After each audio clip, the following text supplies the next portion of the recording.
এইটো কি ৰুই আছে আজি আপুনি? আজি ৰঙালাও। ৰঙালাও এইটো কেনেকৈ পদ্ধতিত ৰুই আছে?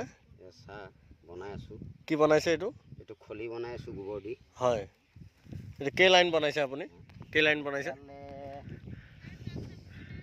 1 2 3 4 5 6 6 6 কিন্তু 12 12 6 18 কিন্তু তাৰো 6। হয়, এই ৰাইজ দেখিব পাইছে, এয়া আমি এতিয়া MS এগ্ৰ ফাৰ্মত আমি এই ৰঙালাওৰ খেতি প্ৰস্তুতি চলাই আছোঁ।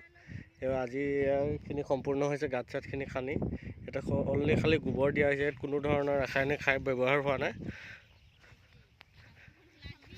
অলৰেডি আমাৰ আলু ৰোৱা সম্পূৰ্ণ হৈ গ'ল। জাবৰ বাচি আছে।